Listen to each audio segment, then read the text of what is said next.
Yeah, 100% agree. And I think against the EDG game, 100 Thieves kind of put themselves, they dug their own grave kind of, because they drafted Zoe Jarman. We talked about it already, but if you watch that game back, they were making so many defensive plays on the map and they weren't able to be aggressive. Now we're going to see a true game of what 100 Thieves are made of. Yeah, and now both teams have had, hopefully, a bit of a better read of the meta and what they are comfortable on. And immediately we see that Graves is taken off the table. Yeah, Graves, something that Ssumday played, I believe, this Worlds. And what we see is this mid lane trade-off. Ryze, LeBlanc, Sylas, TF, these 4 champions are just cycling around. But Canna's Jace, Canna's Graves are already going to be taken away. So 100 Thieves on blue side, just covering their blue side top lane picks up against T1, who can always last pick top.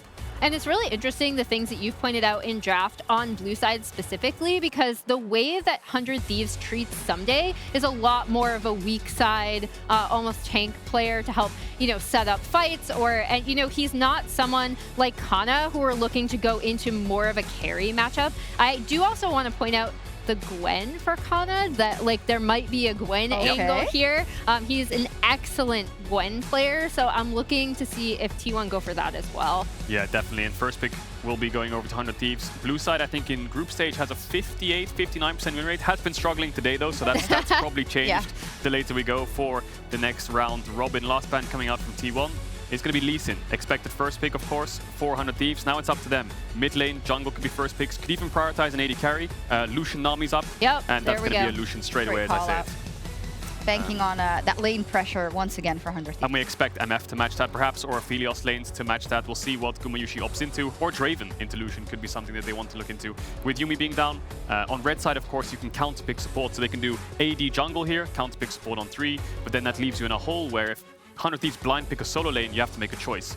So Aphelios Thresh here wouldn't be too bad. Yeah, I like the Aphelios Thresh. I also think that Leona is just the strongest support with the Yuumi off the table, especially. So, oh, and we're going to go TF. Yeah. I love that for T1, actually, just because of all of the reasons that we talked about with Faker and Abbedagge, where they're not going to push this mid lane, right? We're not going to see Abbedagge. They typically don't play for him to dominate mid, so Faker shouldn't have as much pushback when he's leaving that lane. Also, quicker way to Herald, Emily. Oh yeah, there you go. Yeah.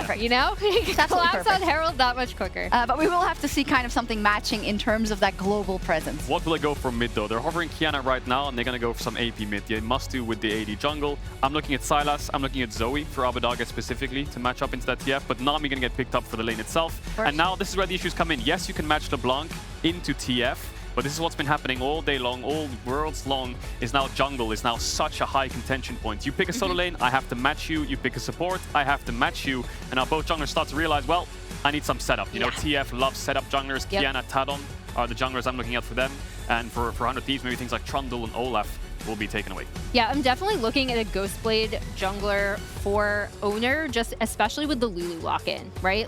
We've seen these junglers do so well with Yuumi and the sustain and speed that she brings. However, I still like Enchanter supports, not necessarily even for the bot lane, but for a carry jungler. Yeah, and for the team fights that ensue, I just want to call out that Abbedagge did pick his LeBlanc versus Faker in that matchup, which they both know very well, but of course it's always a bit special. Oh yeah, it is indeed. So we've talked about what's next for both teams. It's jungle, and we're obviously both being banned out, but just like Emily brought up, top lane blind pick for 100 Thieves can get counted, right? Canna is a strong side top lane player. We've seen him on things like Lucian, Jace. He's a resource heavy player. Gwen could be something that they look into. But if you have TF on your team, you want to play for side lane.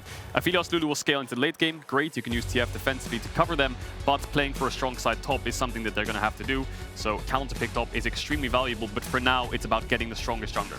And I really like the Viego ban, not only because it's a huge comfort pick for closer, but also because, you know, we saw that 100 Thieves and then the Chinese teams had this Viego read that they brought to the table that other teams didn't.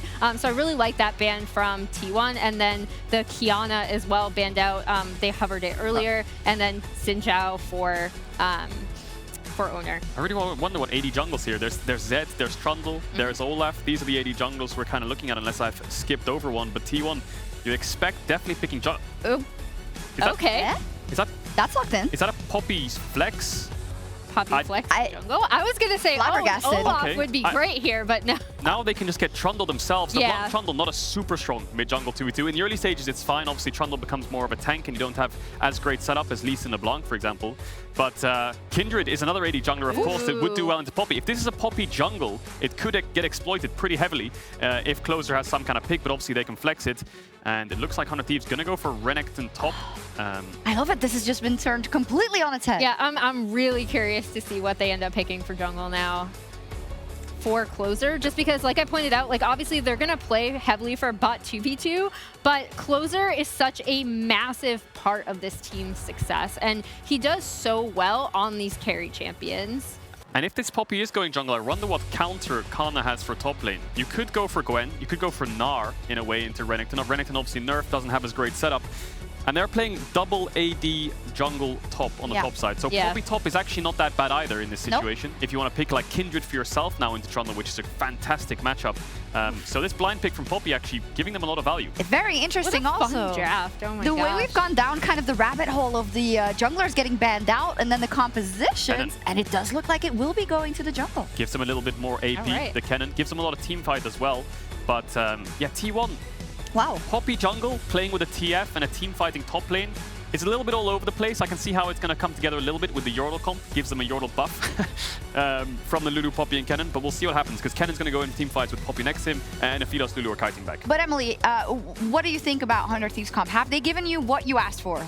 I mean, they've given Conqueror and things like that, but Predator is going to amp up his gank potential, is going to allow him to get into lanes, you know, find things like lane ganks, which Trundle is less popular with. We saw it from someone else at Worlds. I want to say it was Wei from RNG, and it looked pretty good. I was casting it up on day one, and yeah, you like zoom at somebody. Like they are not, like you are getting the pillar off. It's going to hit somebody, and that can look pretty spicy. So here comes the bot lane fight. And again, Ari would have done something here in this one. Instead, we're not getting a whole ton done right now. But they are, of course, trying to scrap back and forth. Gumayusi is going to have a little bit of lifesteal thanks to the red gun that you always start with. These guys are clearly battling back and forth as Huhi tries to hit the W, and Keria does something similar with help picks. Yeah, I really like how much they were fighting over that ward at level 1. Both supports had sweeper, so that was their one ward really that they have, unless someone else came down and dropped that at the level 1.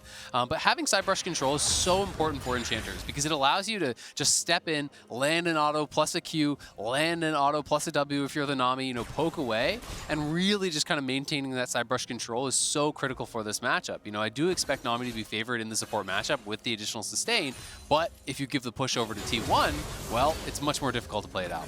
Sidestep in the queue right there. I want to point out, Oner went for Red Raptors Wolves. The early pathing was spotted. He was on a ward clearing Raptors, so they know he skipped Krugs. They know he went bottom side.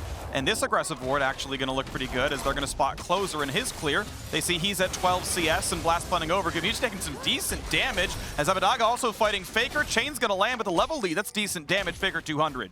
Yeah, and I think just heavy trading across the board really does favor 100 Thieves, who again wants to look for these more volatile lanes. They do have really strong early trades coming out. Could be a 3v3 on bot.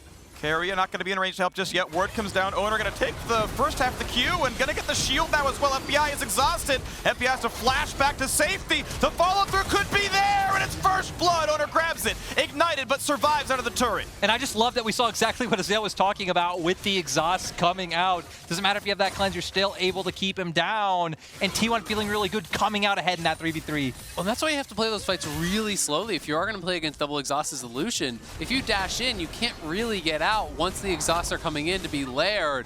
That is a huge win for T1, not only because they got the kill, but because there's so much farm being denied from FBI. He has no buy.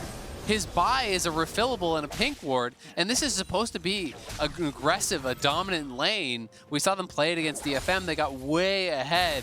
And now you're almost just permanently stuck on the back foot unless they can get someone down there to get them a kill. Yeah, and I believe there was another team who played out this exact lane matchup, and I think it was Gone One. I really liked what T1 did. It's very similar that Aphelios and Lulu actually are able to get the prio level 1 with the range advantage and the trading that they do have. Bring your jungle down. They do quite well in this 3v3. We saw the double exhaust do so much work, and it's like play around the one window where this bottom lane does come out ahead, because once level 2, once level 3 comes out, that is where Nami and Lucian are able to start having advantageous trades. And I think it's just that situation of they didn't expect Oner to be there. They knew that Closer's coming down, so they're going in aggressively. Unfortunately, Oner is the one who was winning out in the trades against Closer. He pushes him back. I mean, that's just so silly because they saw him skip Krugs on the clear. They know how fast his clear is. They know where he's going to be, you know, beyond bottom scuttle. This was information they entirely had. So that is, to me, full misplays and a lot of things going wrong now for T1 in the early game. A full 1,100 gold lead to T1. And right now, based on how the group is going, this is the battle. These are the teams fighting for the second spot out of the group. EDG's 3-0. Dead Nation Focus be 0-3. This is the fight for that second spot in quarterfinals, and right now T1 getting the better of it. I mean, T1 are definitely the favorites coming into this, and top lane looking like it's going to be pretty tough there for Ssumday. The wave, I believe, was pushing away from when we last panned back to it, but it looks like Canna is going to try to shove this in. I want to see if Closer will try to get up here and where he's going to look to attack next. I mean, their next play, I think, becomes very, very important when you're falling this far behind in the early game. T1 known for their early game, how dominant it was in the LCK. Their ability to snowball those games is where largely a lot of their wins came from. Yeah, and I mean, I feel like T1 are positioned decently well for that. Faker will be level 6 soon, can look to use his Destiny. I'm interested to see what Closer will do before that to, you know, be able to find some momentum for themselves. We can see he's pathing down towards this bottom lane. There are no exhausts up yet. Carries will be up soon. No flash for Gumayusi, but still gonna opt into not looking for that one. Funnily enough, Oner is also back on this side of the map. A couple of defensive wards are going to spot that Oner is on the way down, so okay, he's going to clear these ones out. Closer waiting in the fog of war, waiting for Krugs to spawn. Going to hit those on spawn, both level 5, by the way, for the junglers here. Oner going to see this, though, and is aware of what's happening. Now, not close to 6 for Closer, barely 5, to be honest, but is able to get some gold, and the Oner knocks down a control ward, puts one of his own. Survival, level 6 now for both top laners. Not going to be a big all-in fight just yet. Of course, both having the ultimates available. If health bars get too low, Canna could try to force that one. Yeah, the ultimate not going to be super threatening before the buy there from Canna.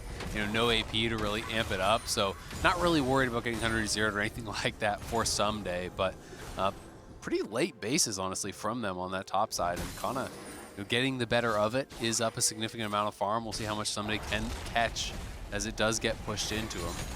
I mean, honestly, Canna's winning the lane. He's up 15 CS right now, and you don't want to let up that pressure. You're going to force the Renekton to keep bleeding CS as it goes, so you're kind of happy to say, all right, look, once you flinch, sure, right, I'll shove the wave in and maybe get to walk back to lane, and now I have TP advantage. Good luck winning bot lane when I can Cannon TP, so seems to be happy for Canna to keep this one as it is, as FBI and huhi still try to lick their wounds and survive down in the bottom lane. 10 CS different, but the wave is pushing towards Gumayusi.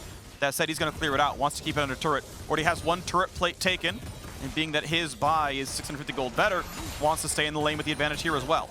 I do like T1's strat overall so far, right? You're leaving top lane in an isolated matchup where you're already winning. Even if no action happens in the bot lane, I like that Oner's continuously pathing down there. If you prevent things from happening, you have this Aphelios and Lulu scaling up. Now Faker getting another reset as well, maybe can try and look to influence the map if he so chooses. But I definitely feel like 100 Thieves are the ones who are supposed to be in the driver's seat, who are supposed to be looking for these aggressive plays to happen. They have the Lucian, they have the LeBlanc, they have the Renekton, these champions who do have more bursts and want to get ahead earlier on in the game.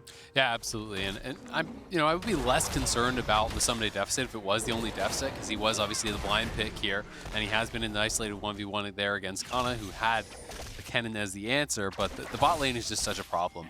You know, FBI dying that early, losing sums, you're not having a buy, means they're playing out, you know, 8 minutes in here, and he has no ability to play aggressive, right? So it's allowing Gumayusi to get past these early levels. It's allowing Keria to get past those weaker early levels where you would expect the Nami and the Lucian kind of have some dominance post-level 3 with the additional sustain that the Nami brings. But instead, has not been the case, and T1 up towards top side. Yeah. Looking for this Herald. It looks really good. I mean, this is a great power spike to be on Berserker's Grave's Noon Quiver. This is really outstanding, and so feels like this is a 5-on-5. They will cleanly win, but Closer's still walking up. Smites are upgraded, but only available for Oner. So Closer won't have the ability to steal it away, but still gonna walk up, puts the pillar down, looks for the fight, maybe. Again, gonna be in Smite range, gonna be claimed easily, and now TF gets the vision. Decides if they want to fight or not. 100 Thieves contesting without Smite is a bit foolish. Knockup comes on the 2, forcing a flash away from 1. I'm not sure in what world 100 Thieves find themselves winning that fight, being that they are down in gold. Why bring your AD carry? Yeah, just overall everything was just better there for T1. The item spikes that they were on. Canna also got off his reset at the last second. Very close for Gumayusi. And in the end, huhi having to burn his flash. I mean, especially because Ssumday hadn't even based, right? Yeah. So you're not going to team fight with a Doran Shield Renekton who hasn't gone back to base when Canna did get the reset. So really didn't make any sense there from 100 Thieves trying to look for that type of play, but now trying to push in here, trying to be a little bit more aggressive because they have TP advantage. Ssumday held his TP, he walked back to lane, whereas Canna based and TP'd back to try to secure that Herald fight. A big thing as well, right? We see right now 100 Thieves bot lane is pushed in. Is Abbedagge might be able to find it. Second ult comes in, but a sidestep figure. It's away from the chain, and that might be all the CC they needed as closer. Unable to get in the range for anything else. Predator still on cooldowns, nothing to do but clear the mid wave. You can look at the gold lead, 2,000 to T1, and that's waiting for 500 gold from Rift Herald Crash. So that will grow further down the line. And that's still, you know, again, taking into account like more item advantages that are to come out with more resets coming through. I do see the 100 Thieves did get a River Ward down, so now if T1's bot lane does push out, they can utilize that Ssumday TP advantage that Azale talked about and maybe get something going from there. But the pace has been pretty good so far from T1. That 2K gold lead's going to be nice. And again, they're the ones who feel fine kind of waiting it out. They have the hyper-scaling AD carry. They have the Poppy, who will have some resistances later on. And I mean, we've all seen what Canna can do throughout this tournament. Honestly, his burst has surprised me every single time. Yeah. I mean, especially everyone's thinking of the Nuguri game. Obviously, going full glass cannon, killing perks over and over again. And it looks like Oner is going to go for a more aggressive build. It might be Divine Sunder or something kind of like along those lines here. It won't just be pure tank. I'm not sure if that is a nod to the Trundle on the other team, or if he just prefers this more aggressive build, because Poppy on a damage mythic, you know, everyone thinks of her as a tank, but you do actually have a significant amount of burst against some of these squishier members. You know, if you can get on top of someone like the Nami, Poppy can 100-0 you. Ward's good enough to spot that Oner has jumped back out of the wave, so Ssumday's able to last it under turret. Otherwise, would have had to really respect the fact that a TF Poppy dive would have just killed the man. So clears the wave as well as he can. You can see how much threat Canna can put towards him. Yeah, that's a Sork Shoes diff right there. No MR for Ssumday means he's taking a lot of damage from the cannon combos. The alternator adding a fair bit as well. So yes, the gold lead still growing, 2,100 now to T1, and we still await the Herald charge, which can get a lot done. One turret play taken in the bottom lane, and nearly the second here as well, so could well be that, as Poppy is heading down to the bottom side. And you can see FBI doesn't even pop Keria's shield. He's that far behind in gold. I also like just overall what T1 did with that last sequence, right? You go up towards the top side, we hit on the TV advantage for Ssumday, try and put a bit more pressure on him, zone him off the wave. They get first move, Nami did follow, and they get down towards bot side where they can set this one up. I wonder if Faker will move as well. I mean, he does have the ulti available, but they're just trying to stack this wave. They're trying to keep them off it so they can build it up, push it in here. It is 100 Thieves actually on the roam. Abbedagge moving down river with closer, so could potentially be a 4v4 if Faker wants to join. And we're going to have Ssumday take a battle with Canna, maybe try to get him away from teleporting, but big damage. Canna could nearly tower dive him. Tidal wave comes in. There's going to be a fight in the bottom side. No knockups really to be had. Gumayusi drops a bit low as the Lulu ult comes across. The flash follow, but he heals back up with the red ulti. Closer still wants in. Flash comes in, and they will get the rest of the damage. Finally, one kill on the board for 100 Thieves. Herald still gets rid of 2 plates in the bot lane. Man, that double exhaust looks so annoying for FBI there. Flashing in to try to finish off a no HP Gumayusi, but he gets exhausted. The red gun ult comes through. Faker, though, never matched the play, just decided to stay mid, look for the push. So 100 Thieves do get a kill. They do force all the summoners there off Gumayusi, so we'll see if there can be any sort of a repeat play to try to punish. But Ssumday now has used his DP, and it was back towards top, so there will be a significant window for T1 where they're going to have TP advantage. And we're going to see here, going back into the replay, 100 Thieves did move first. Faker did start to hover down, but decided not to in the end. We saw the first exhaust. This is what Azale was talking about, though. Second exhaust comes annoying. out. Can't get anything done. The red ult comes out from Gumayusi, but we do see Closer follow through with the flash to continue with the kill. Faker maybe not thinking he can follow through and save Gumayusi. I think he would have been able to with, you know, the circumstances of the second exhaust and the red ult, but that is something that's very hard to predict. It is, and it's one of those things where you know for sure you will get an advantage if you just push out mid lane and you take down some tower plates. You can see there's already 2 tower plates being taken off mid. There's 1 being taken off top. 3, almost 4 were taken on bot. So that is a significant amount of additional gold that T1 has farmed from these turrets early on in the game, and 100 Thieves on the back foot pretty heavily. I also think you made a really good point about, like, and now the TP is going to come up for Canna, and now you have this big window as T1 where you have TP advantage top, you have the Destiny, you have like so much of a window to make a play, and all you lost for was, okay, Gumayusi did die. So I think this is now T1's turn, but 100 Thieves once again being the aggressors. Oh, misses the chain again. Oner just sidestepping it, but maybe find a pillar. Keep in mind, He's Gumayusi available on fail to chase. Flashless. Yeah, here it Keria is. gonna flash the bubble, and here comes Faker. Here comes Oner for the stun, and that's gonna be one easily. Canna looking for a bit more, finds a second kill, a solo onto the Nami. Nowhere for the Trundle to go either. Closer has some stats for now. Ulti gonna land. That's gonna be a root on Abbedagge as Oner shows up for kill number 3 and 4. It gets rid of a clone. Okay, fine. Just the 3 kills picked up. Ssumday and managed to walk down to mid to catch a wave. The first dragon of the game now to be claimed. I mean, T1, just massive lead now, but for 100 Thieves, come on, that's basics. Tracking TP timers there. You had to know that the Cannon was going to have the teleport soon. They did no kind of like precursor to that play. They didn't sweep out any wards on the side brushes to know that they could make it. And if you don't know for sure that there's no wards behind you, when they overcommit on that, it's so dangerous. And Canna just eviscerates them off the play. Now has a huge buyback to base, already Sork's Oblivion Orb, plus the Rocket Belt completed. And we can see it again in the new Axe Effect replay. Once 100 Thieves are committed, it's that lane ward that is going to punish you every single time. Faker has the ulti. Ssumday was moving down, but you can't go for this play unless the Croc's already here. Exactly. It just like it was a bit of a timing problem. I get why they went for it when they did, for the fact that, okay, well, your jungler just went mid, you got the prio, this is when the timer's to walk down. But like you're saying, I mean, you're just running into a man advantage for the side of 100 Thieves. Cannon ult, of course, is going to be able to be up for the play. Faker will always be able to follow. Just like a massive flop coming out from 100 Thieves. No, absolutely. I mean, they knew that the TP timers were not at the same timing there. Somebody used the very late TP. So Canna able to really punish them here, and now 100 Thieves really on the precipice of just being out of this game entirely. 5K down already. Looks like they want to try to force this Herald, but T1 are moving up to contest. A slow one to Oner. A chance to knock down this Rift Herald for some damage onto a turret, waiting for the eye to be popped. That won't quite be in smite range. Smite fight, and it is going to Oner. Thank you very much for the leash. Oh, Canna has flash ulti. Yep. Finds the stun. Big damage on the closer. Needs his ulti come off now, but it's already deletion. Huhi is gone. The rest of the bot lane already dead. Closer limping away with the slip of the health, but it's just everyone dying. Oner's on a killing spree. Faker spots it. Closer. Yeah, sorry, buddy. You are dying here as well. 4-0 on the fight, and T1 are slaughtering. And overall, I feel like it's just been everything across the board for T1. Really nice early game pathing coming out from Oner. Nice early game plays. I love the draft overall. And the team fighting as well has been on point as Abbedagge not going to get away. Faker going to heal in for the gold card to get into range. Abbedagge going to go for the guesswork. Sorry, buddy. This time they found it out, and that's going to be him dropping. So mid lane tier 2 also going to drop.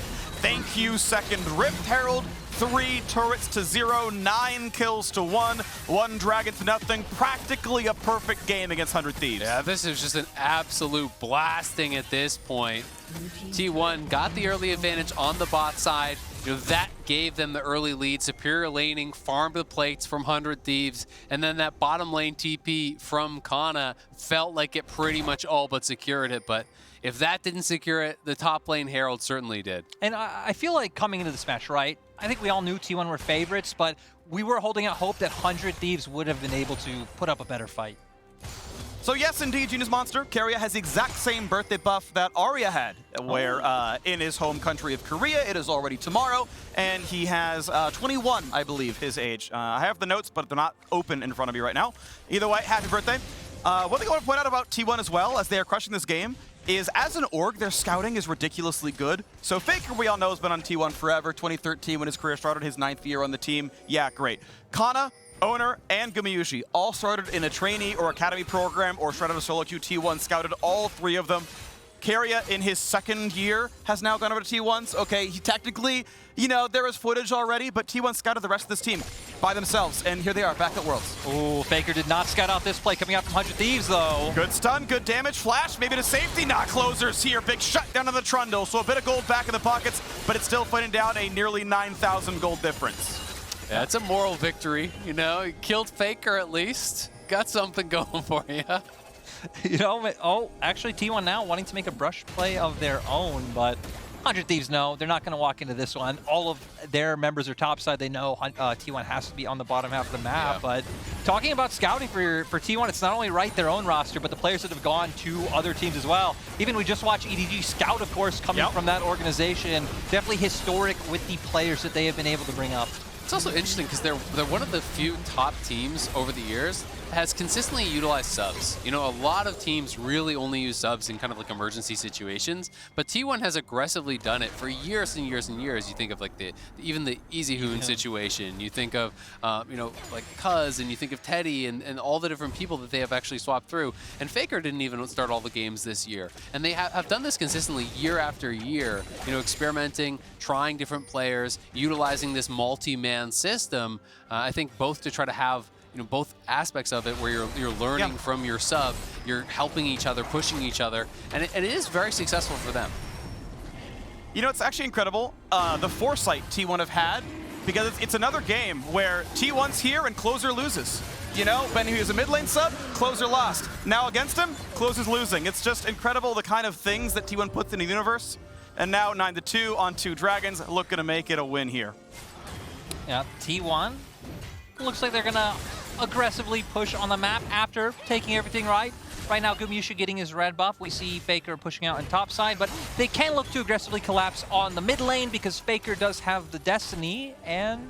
Yeah, I mean, for 100 Thieves, your only recourse in this game is you overload a lane and you try to find a pick, right? So I think they're going to try to attack the global. They're going to look for Faker every time he shows inside lane. You can see that huhi is up here. They want to try to find 2v1, 3v1 type plays, and they may have found Faker again, but we'll have to retreat. Yep, not going to go for anyone on that one. Actually, T1 now going to be the aggressors. Oh, they'll be able to hide under the turret, though, so...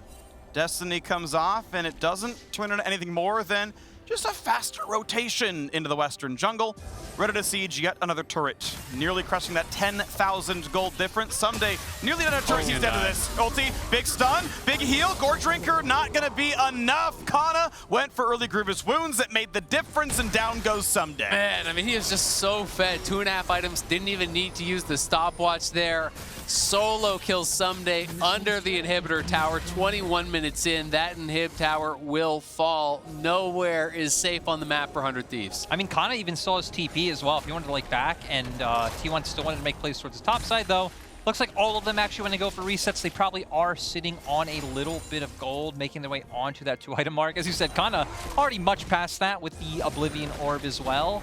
I would love to see T1 go for some more aggressive plays, you know, not only the 1v1s, because that was pretty aggressive coming out from Canna, but again, look for a Baron bait, look to use that Destiny Gate, maybe find some picks on the top side. Not only those faster rotations, which, let's be fair, is always what the LCK was known for back in the day, so I still did respect it coming out from Faker.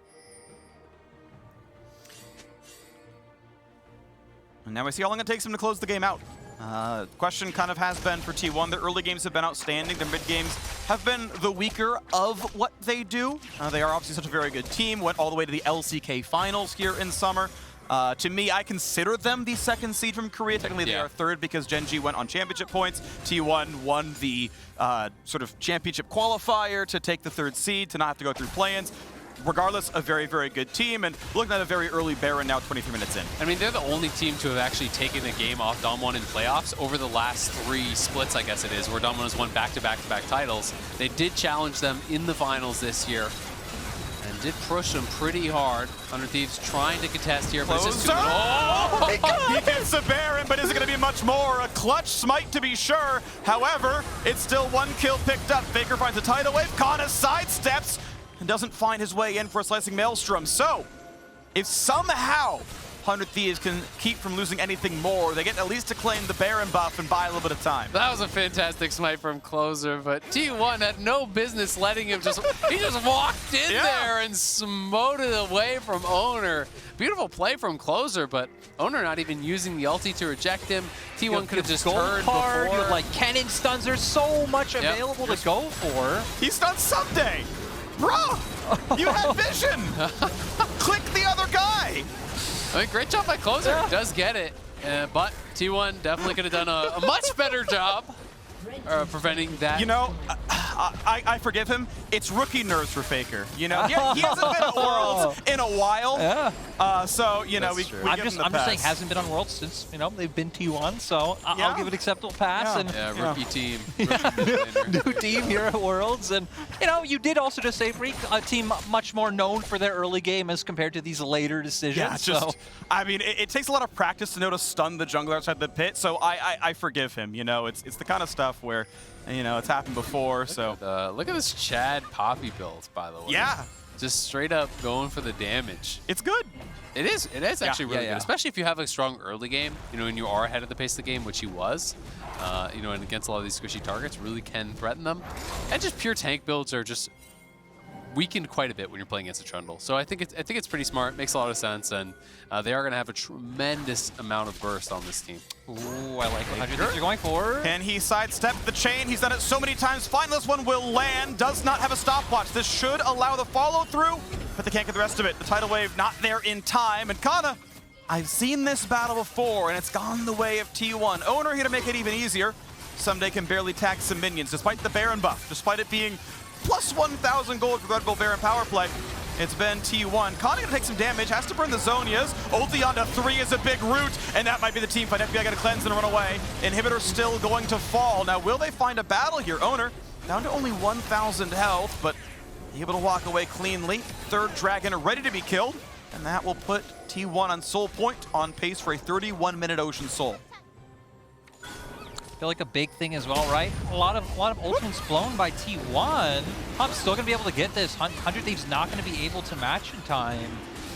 I like 100 Thieves looking for that topside play. It goes back to what you were hitting on earlier, Zil, about still trying to like overload one side of the map. Doesn't matter that they have Baron, they are still behind and still need to look for those plays. But T1 are at least able to answer with an inhibitor in that time.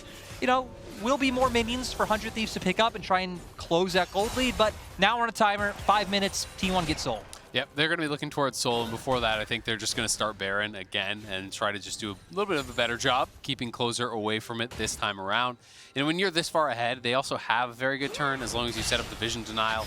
And you can go over to the Baron pretty early here. Just try to kind of set up, you know, this area where you're cutting out T1's vision, or rather cutting out the 100 Thieves' vision. And as T1, you can then utilize flanks, utilize positioning from the cannon with deep wards to get a TP flank or anything like that. And if you find a decent engage, it just lights out for 100 Thieves. Yeah, and I feel like especially now with T1, right, you have Canna on those perfect cannon items with the fact that he also does have the Zonias and the Void Staff in there, so he's going to be doing a ton of damage. Abba realizing what he needs to look for, just kind of weaving in and out of these fights, trying to hit a chain and set something up.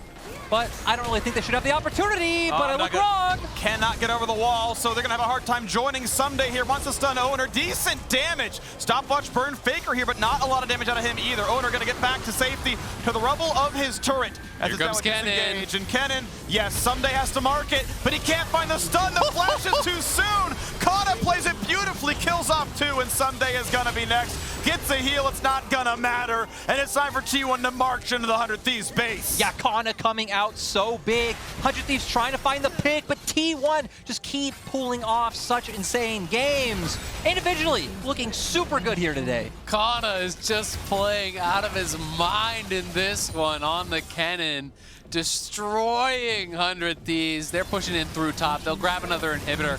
Supers are already on the Nexus towers, but T1, they're going to make it painful. They don't want to end. Nope. Go shop one more time. Look, the respawns are coming in. They want the extra gold. Maybe they go for the Dragon, so maybe they go for Baron in 1 minute's time. 100 Thieves, they lose a Nexus turret to just minions. That's how far behind. They can't clear the waves in time.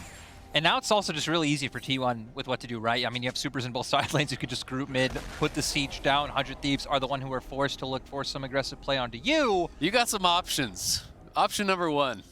8-click towards the enemy Nexus. I think that one's going to work when you're at this point. You don't actually need any other options. We'll just give it to that one. But we can see Canna lighting him up here. He gets in behind. And 100 Thieves, once you're on the retreat, if you don't get an initial kill, the gold lead is just way too much. Like you have to try to burst someone down 100-0, otherwise you got no chance at all. You know, as the LPL caster watching the LCK versus LCS game, this gold lead.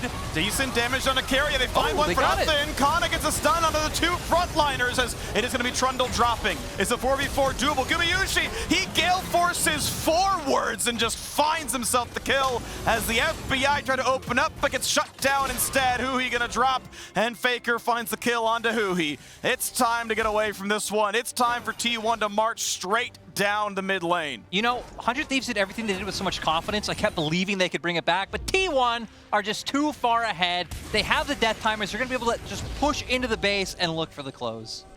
Somehow a 2v4 defense has to happen as Keria respawns inside the fountain. The stun to Abbedagge. Faker a little bit low. Oner in there as well. Doesn't quite find the kill, but Gumayusi going to find himself the turret. And now the Nexus is open. The Nexus will drop. And T1 in under 30 minutes take down their primary competition and are in control of second place so far in the group. Well played game by T1. Pretty easy for them. They made it look. Winning on that bottom side, I really do think dismantled a lot of what 100 Thieves wanted to do here. Highly prioritizing this Lucian Nami. They first picked the Lucian. They had to blind top, so Ssumday was always going to be in a tougher matchup up on that top side. You know, even getting the Trundle into the Poppy, which I think they were feeling would give them an edge there. Abbedagge held up pretty well in the mid lane, but it just didn't really feel like it mattered because top lane was passively winning, Canna playing that incredibly well, and bot lane got put so far down by that early death. The double exhaust actually came in pretty clutch, and FBI was put so far behind when his first buy is just a refillable and a pink ward, and you're locked in that lane for the next 5-6 minutes. They got nothing out of the early bully lane that they wanted. Yeah, and we kind of saw